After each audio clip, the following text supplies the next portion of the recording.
Mari kita berdoa. Di hadapan Engkau ya Bapa, kami boleh bersyukur, kami boleh bersama-sama akan membaca dan merenungkan firman-Mu. Berfirmanlah kepada kami ya Tuhan, dan kami mohon Roh Kudus bawalah kami ke dalam kebenaran. Sucikanlah kami terus-menerus dengan kebenaran supaya hidup kami semakin benar di hadapan Engkau, semakin kudus, sehingga kami menyenangkan hati Bapa di surga. Dengarkanlah doa kami, di dalam nama Tuhan Yesus. Amin. Pembacaan kitab suci pada hari ini dengan tema penderitaan dan kematian Kristus menggenapi karya penyelamatan Allah terambil dari Injil Yohanes, pasal 19 ayat 16-30. Dengarkanlah firman Tuhan. Akhirnya Pilatus menyerahkan Yesus kepada mereka untuk disalibkan. Mereka menerima Yesus. Sambil memikul salibnya, ia pergi keluar ke tempat yang bernama tempat tengkorak, dalam bahasa Ibrani Golgota. Dan di situ ia disalibkan mereka, dan bersama-sama dengan dia disalibkan juga dua orang lain, sebelah menyebelah, Yesus di tengah-tengah. Dan Pilatus menyuruh memasang juga tulisan di atas kayu salib itu. Bunyinya, Yesus orang Nazaret, Raja orang Yahudi. Banyak orang Yahudi yang membaca tulisan itu, sebab tempat di mana Yesus disalibkan letaknya dekat kota, dan kata-kata itu tertulis dalam bahasa Ibrani, bahasa Latin, dan bahasa Yunani. Maka kata imam-imam kepala orang Yahudi kepada Pilatus, "Janganlah engkau menulis Raja orang Yahudi, tetapi bahwa ia mengatakan, 'Aku adalah Raja orang Yahudi.'" Jawab Pilatus, "Apa yang kutulis tetap tertulis." Sesudah prajurit-prajurit itu menyalibkan Yesus, mereka mengambil pakaiannya lalu membaginya menjadi 4 bagian untuk tiap-tiap prajurit 1 bagian. Dan jubahnya juga mereka ambil. Jubah itu tidak berjahit, dari atas ke bawah hanya 1 tenunan saja. Karena itu mereka berkata seorang kepada yang lain, "Janganlah kita membaginya menjadi beberapa potong, tetapi baiklah kita membuang undi untuk menentukan siapa yang mendapatnya. Demikianlah hendaknya supaya genaplah yang ada tertulis dalam kitab suci. Mereka membagi-bagi pakaianku di antara mereka, dan mereka membuang undi atas jubahku." Hal itu telah dilakukan prajurit-prajurit itu. Dan dekat salib Yesus, berdirilah ibunya dan saudara ibunya Maria, istri Klopas, dan Maria Magdalena. Ketika Yesus melihat ibunya dan murid yang dikasihinya di sampingnya, berkatalah ia kepada ibunya, "Ibu, inilah anakmu." Kemudian katanya kepada muridnya, "Inilah ibumu." Dan sejak saat itu murid itu menerima dia di dalam rumahnya. Sesudah itu karena Yesus tahu bahwa segala sesuatu telah selesai, berkatalah ia, supaya genaplah yang ada tertulis dalam kitab suci, "Aku haus." Di situ ada suatu bekas penuh anggur asam, maka mereka mencucukkan bunga karang yang telah dicelupkan dalam anggur asam pada sebatang hisop lalu mengunjukkannya ke mulut Yesus. Sesudah Yesus meminum anggur asam itu, berkatalah ia, "Sudah selesai." Lalu ia menundukkan kepalanya dan menyerahkan nyawanya. Berbahagialah setiap orang yang mendengarkan firman Allah dan yang memeliharanya. Firman-Mu Tuhan, pelita bagi kakiku dan terang bagi jalanku. Hosiana.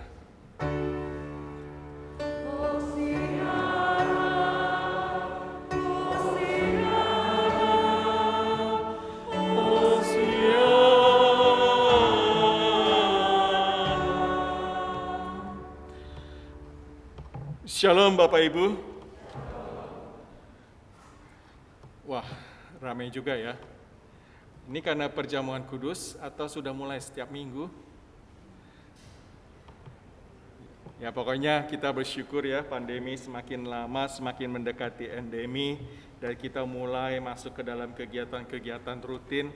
bersyukur bahwa Tuhan terus memimpin bangsa ini sampai kepada pemulihan.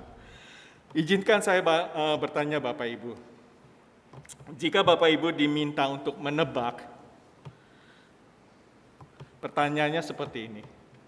Transaksi apakah yang amat sangat mahal, tetapi juga sangat brutal, sangat kejam, yang pernah terjadi di muka bumi ini? Transaksi apakah yang amat sangat mahal, tetapi juga sangat kejam, sangat brutal, yang pernah terjadi di muka bumi ini?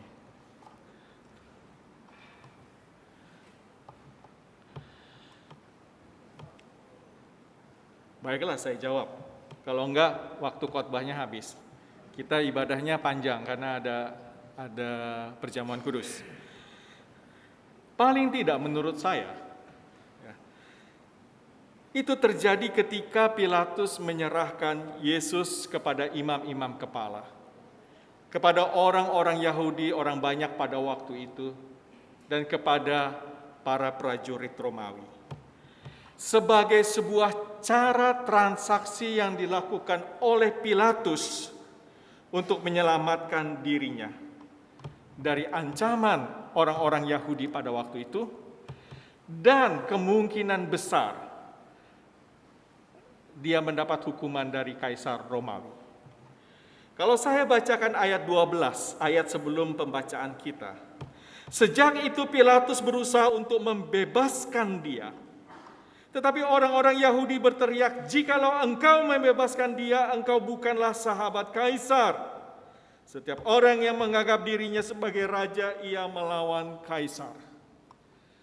Pada saat itulah Pilatus kemudian harus berhitung, apakah saya harus membebaskan orang ini atau saya menyerahkan orang ini. Kalau saya membebaskan, maka akan ada bahaya, yaitu bahwa saya bisa dihukum oleh Kaisar. Tetapi yang paling aman, akhirnya Pilatus memilih untuk menyerahkan Yesus kepada orang banyak. Pilatus memperlakukan Yesus sebagai alat transaksi bagi kepentingannya sendiri, bagi cara dia untuk menyelamatkan dirinya sendiri. Sedangkan kalau kita membaca di dalam Injil Yohanes, kita tahu bagaimana siapa Yesus sesungguhnya. Tetapi sangat ironis, Pilatus menyerahkan Yesus kepada orang banyak. Seandainya Bapak Ibu, Pilatus kemudian dengan berani, sebagai gubernur pada waktu itu dia punya kekuasaan. Dia kemudian melawan dari teriak-teriakan orang begitu banyak. Dia melawan dari keinginan orang banyak.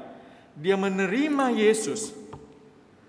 Kemungkinan dan besar dia akan diselamatkan oleh Tuhan dan beroleh hidup yang kekal. Tetapi Pilatus memutuskan untuk menyerahkan Yesus. Nah, di dalam situasi seperti itu Bapak Ibu, kemudian terbersit dalam pikiran saya, apabila saya mengalami kondisi seperti Pilatus, apakah saya atau kita semua menyerahkan Yesus untuk menyelamatkan diri kita di dunia ini? Apa yang kita pelajari selama 2 tahun selama pandemi? Apakah kita lebih baik menyelamatkan diri kita di dunia ini dengan menyerahkan Yesus demi kepentingan saya, demi kepentingan keluarga, atau saya tetap mengikut dia? Tidak usah berpikir terlalu jauh ke belakang, paling tidak 2 tahun terakhir. Yang mana Bapak, Ibu, dan saya pilih? Apakah menyerahkan Yesus untuk menyelamatkan diri, ataukah saya tetap menerima dia apapun resikonya? Memang kita tahu apa yang dihadapi oleh Pilatus setelah peristiwa penyaliban Yesus. Pilatus tidak lama menjadi gubernur. Dan dia menerima konsekuensinya. Dan kalau di dalam tradisi menyedihkan apa yang dialami oleh Pilatus. Tetapi kemudian kalau pertanyaan itu kepada kita, apa yang kita lakukan di dalam situasi itu? Apakah kita sama seperti Pilatus menyerahkan Yesus untuk diri kita? Atau kita tetap menerima dia? Apakah karena kondisi keuangan yang memburuk? Atau banyak di sini anak muda, pertanyaannya apakah demi pacar, demi kekasih, meninggalkan iman yang sudah diajarkan oleh orang tua sejak dari kecil, diikutkan sekolah minggu, remaja, dan seterusnya. Tapi demi pacar, demi kekasih, kemudian menyerahkan Yesus begitu saja. Bapak, Ibu, saudara-saudari, tindakan Pilatus telah mengesahkan secara hukum. Artinya apa yang Pilatus lakukan, menyerahkan Yesus kepada orang banyak, kepada imam-imam kepala, kepada orang-orang Yahudi banyak pada waktu itu, dan kepada para prajurit. Sebenarnya dia sudah mengesahkan sebuah hukum, apa yang harus dilakukan. Dan Pilatus juga mendorong secara etis terjadinya penderitaan Yesus Kristus.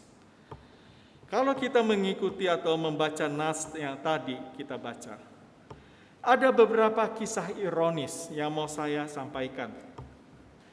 Beberapa hari sebelumnya, Yesus datang masuk ke Yerusalem. Ia disambut bagaikan raja yang menang. Banyak orang pada waktu itu di pintu gerbang kemudian berteriak, "Hosana, Hosana!" Yang berarti, "Ya Tuhan, selamatkan kami. Ya Tuhan, selamatkan kami." Bagi orang Yahudi pada waktu itu berpikir bahwa ini yang seharusnya menjadi raja, membebaskan kami, melepaskan kami, menyelamatkan kami dari jajahan Romawi. Hanya dalam beberapa waktu kemudian, beberapa hari kemudian, Yesus diolok-olok, dihina, sampai disalib. Dan dia disalib di tengah-tengah para penjahat. Dia dilihat seperti seorang penjahat yang pantas dapat hukuman. Ironis yang kedua, Bapak Ibu, Yesus disalib dengan dasar eksekusi hukum Romawi. Karena sebenarnya Pilatus sudah mengatakan bahwa tidak ada kesalahan yang ditemukan dalam hukum Romawi pada diri Yesus. Seharusnya Pilatus bisa mengatakan, orang ini saya bebaskan karena saya tidak menemukan kesalahan satupun. Tetapi kemudian Pilatus tetap menaruh sebuah dasar eksekusi kenapa Yesus disalib, yaitu dia adalah raja orang Yahudi. Tetapi sebagai raja yang telah kalah terhadap kekaisaran Romawi, sebagai raja yang tunduk pada Kaisar Roma. Ironis yang ketiga, Yesus disalib dengan ditelanjangi ketika prajurit melepaskan baju dan jubahnya. Sebuah penghinaan yang dilihat oleh banyak orang. Dan kita masih ingat peristiwa ketika seseorang ditelanjangi di depan pintu gerbang DPR.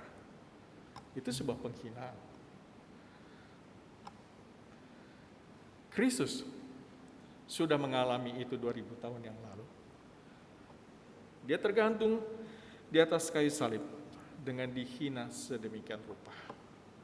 Dan semua itu untuk kita, Bapak Ibu. Ironis itu adalah sesungguhnya Yesus pergi ke Yerusalem hanya sebagai lewat saja. Karena tujuan penting dia adalah menuju Golgota. Orang berpikir bahwa dia datang ke Yerusalem untuk kemudian dia bisa memegahkan dirinya sebagai raja. Tetapi orang mungkin salah kira. Dia datang ke Yerusalem untuk menuju Golgota. Sehingga di sanalah dia dapat menunjukkan dirinya atau memproklamirkan dirinya sebagai raja. Raja di atas segala raja, raja atas segala bangsa yang menang mengalahkan dosa dan iblis. Dia adalah raja yang menang atas segala kuasa-kuasa yang ada di dunia ini. Dan dia bukan raja yang kalah, raja Yahudi yang kalah dan tunduk pada Kaisar Romawi.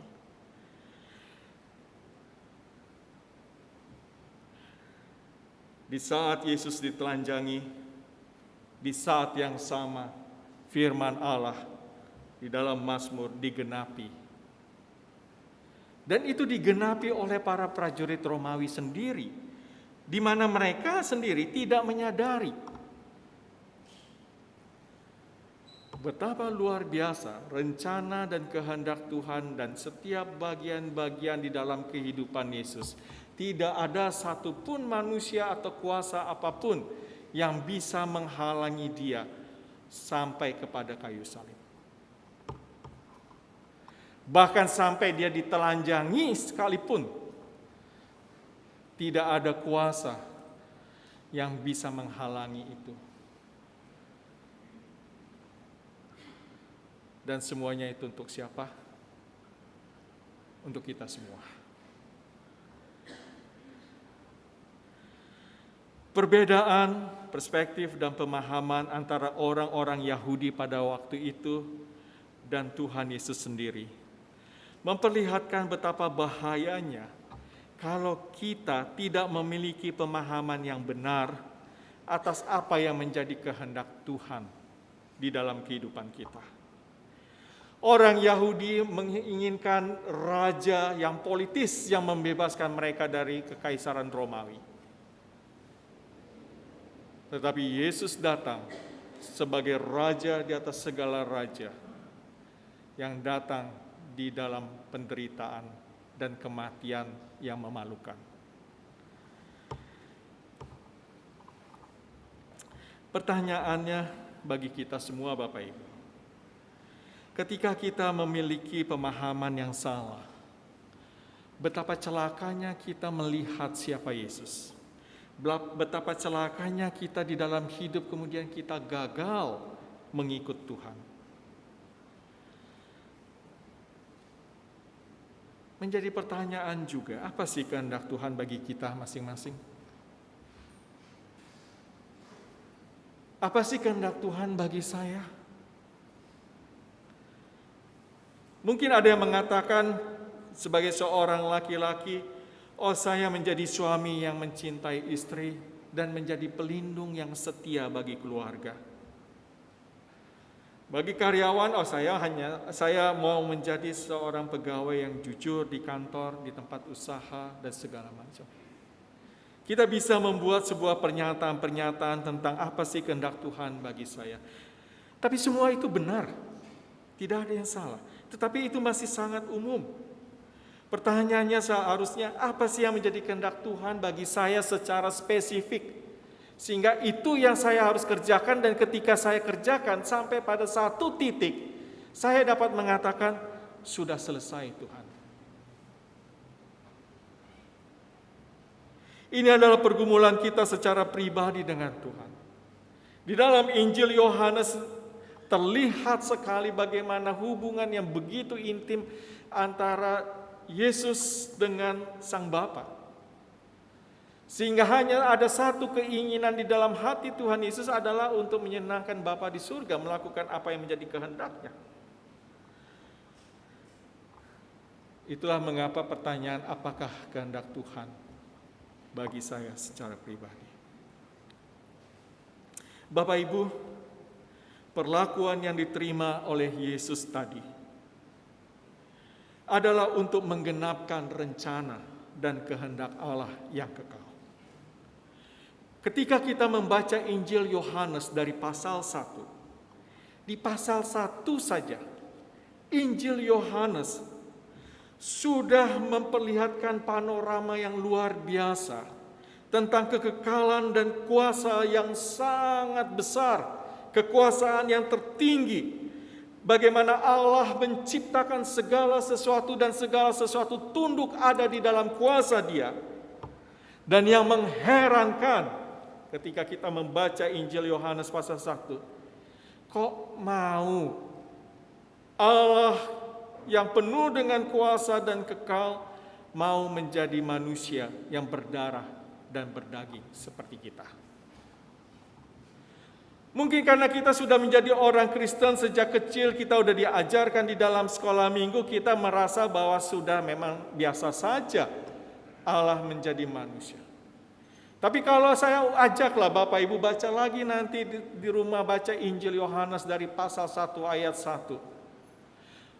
Kok bisa ada kehendak, ada keinginan, ada rencana Allah yang kekal, yang kekuasaan yang begitu besar, mau jadi manusia.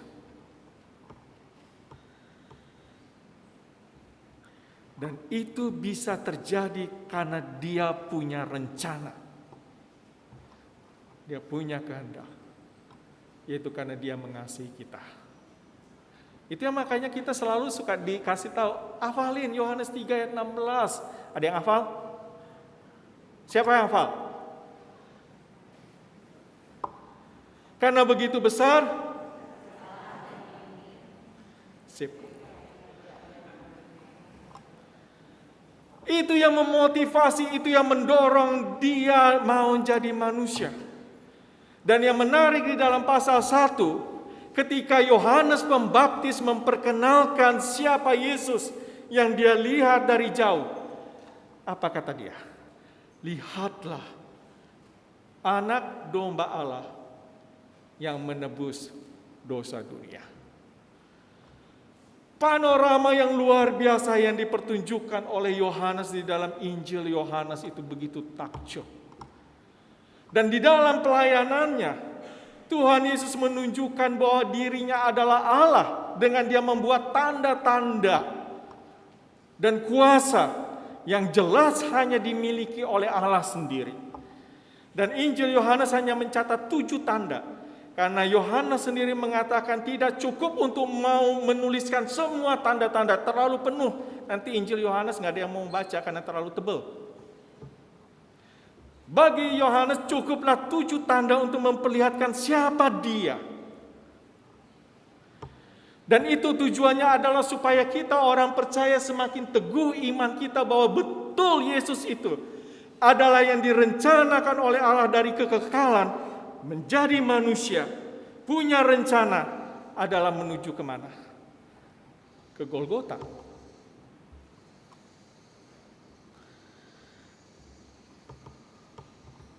Selain itu, Yesus menegaskan bahwa Ia datang untuk mengerjakan dan menyelesaikan pekerjaan yang diberikan Bapanya. Salah satu yang sering kita dengar, ketika Tuhan Yesus berbicara kepada para murid-Nya, di dalam kita ingat konteks ketika Yohanes 4 tentang perempuan Samaria, Tuhan Yesus berkata kepada murid-Nya, makananku adalah melakukan kehendak Dia yang mengutus aku dan menyelesaikan pekerjaannya. Karena sudah tepat pada waktunya, Yesus akan mengakhiri sistem pengorbanan yang amat sangat rumit untuk menebus dosa manusia. Kita baca di dalam Perjanjian Lama, siapa yang mau baca itu imamat, penuh dengan korban. Saya nggak yakin ada yang mau serius membacanya, capek, ya nggak? Ada yang sudah selesai imamat, kitab imamat. Oh pasti, biasanya wanita tuh ada tugas membaca itu satu Alkitab. Nah tapi waktu membaca imamat, apakah dinikmati, dipahami betapa rumitnya sistem korban ketika orang mau diterima oleh Allah? Nah pada waktu yang tepat, sudah saatnya Yesus akan mengakhiri semua sistem korban seperti itu. Itulah maka perjalanan Tuhan Yesus menuju Golgota untuk mengakhiri sistem korban yang sudah membuat manusia menjadi rumit. Saya nggak kebayang kalau Bapak Ibu datang ke gereja bawa domba ditaruh di sana.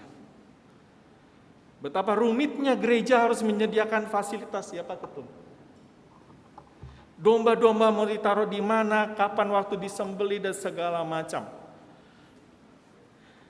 Yesus mengakhirinya karena waktunya sudah tiba. Dia sudah datang sampai ke Yerusalem, bukan sebagai raja yang kemudian diteriak Hosana, Hosana dengan asumsi bahwa mereka akan diselamatkan dari Romawi. Mereka salah sangka. Waktu mereka mengatakan Hosana, Hosana, sebenarnya kalau mereka mengerti, mereka tahu bahwa Hosana itu terjadi di mana. Bukan di pintu gerbang Yerusalem, tetapi terjadi di luar Yerusalem, yaitu di Golgota. Yesus datang untuk menyelesaikan pekerjaan penyelamatan Allah dengan membayar hukuman penuh atas dosa-dosa kita. Ketika dia mengatakan sudah selesai, betul, memang sudah selesai. Apa yang Allah sudah rencanakan dari kekekalan untuk menebus Bapak, Ibu, dan saya sudah selesai di atas kayu salib. Dengan demikian, kita sebagai orang yang percaya kepada Tuhan Yesus beroleh hidup yang kekal, hidup bersama-sama dengan Allah selama-lamanya. Kiranya kita semakin percaya kepada Dia dan bertumbuh ke arah Dia dengan pengenalan yang benar. Amin.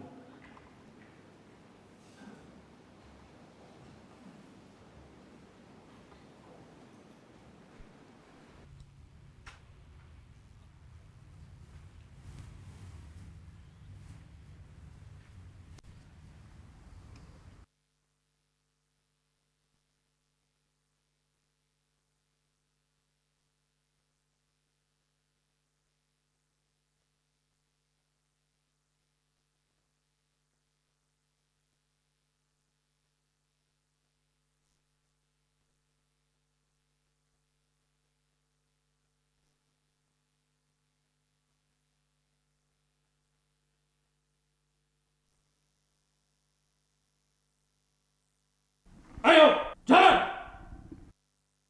Angkat salibmu!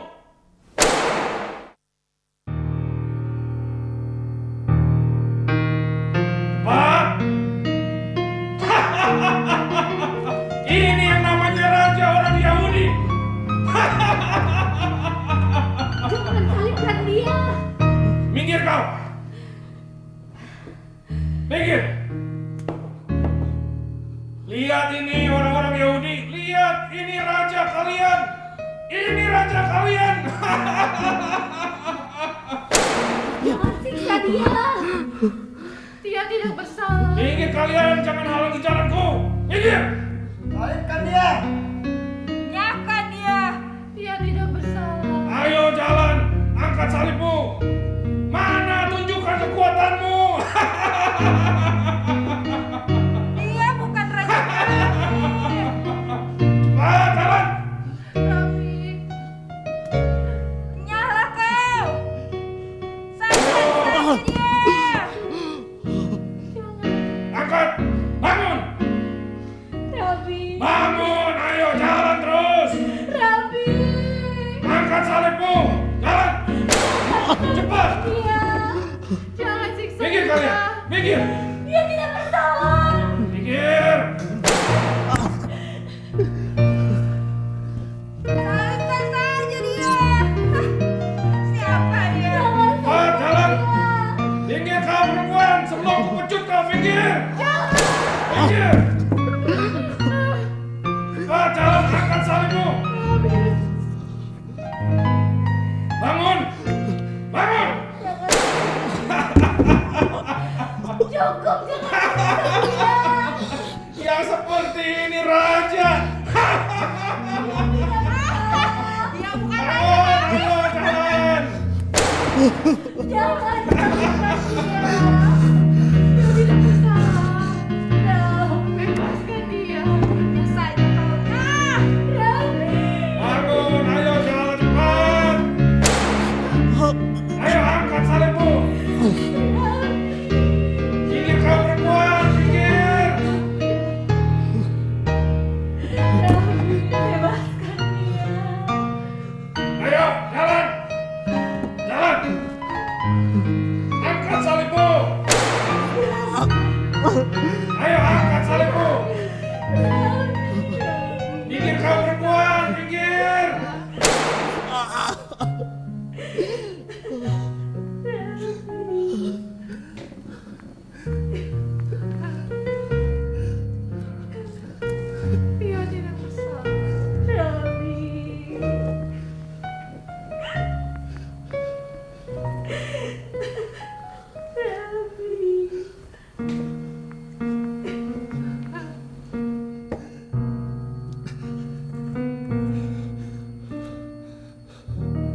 Aku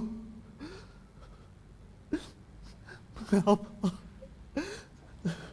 engkau meninggalkan aku?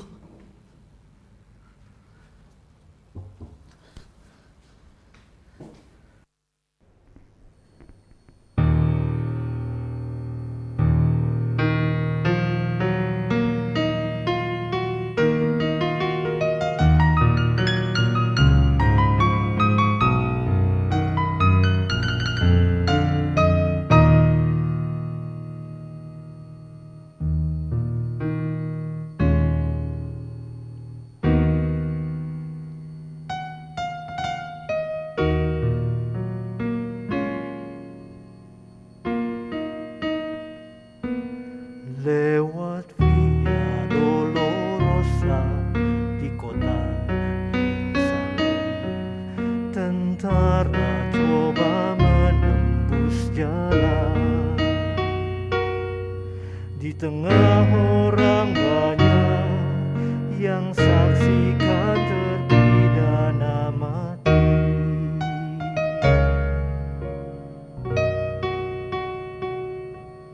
Dengan luka yang berdarah, bilur-bilur membiru, dengan kepala bermahkota duri.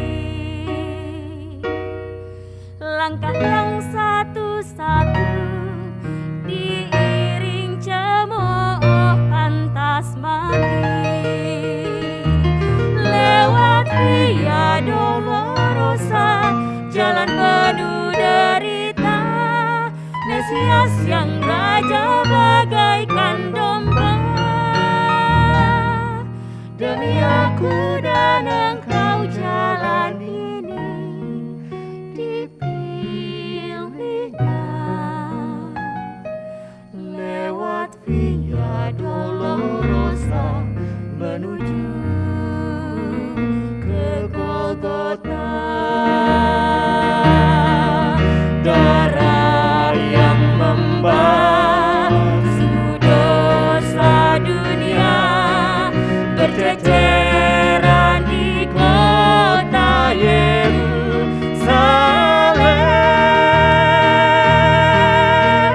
Lewat Via Dolorosa, jalan penuh derita, Mesias yang raja bagaikan domba. Demi aku dan engkau jalan ini dipilihnya. Lewat Via Dolorosa menuju ke Golgota.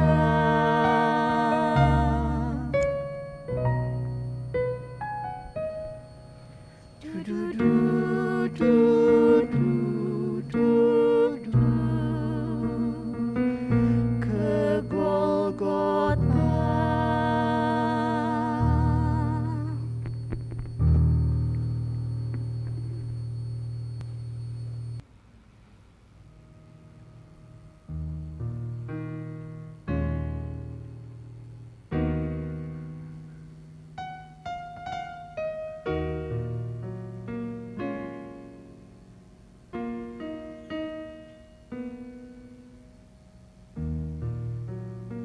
Sesudah itu, karena Yesus tahu bahwa segala sesuatu telah selesai, berkatalah ia supaya genaplah yang ada tertulis dalam kitab suci.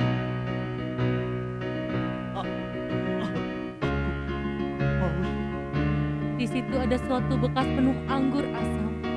Maka mereka mencucukkan bunga karang yang telah dicelupkan dalam anggur asam pada sebatang hisop, lalu mengunjukkannya ke mulut Yesus.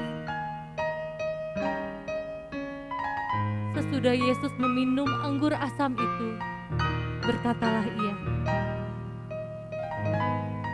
sudah selesai. Lalu menunduklah kepalanya dan menyerahkan nyawa.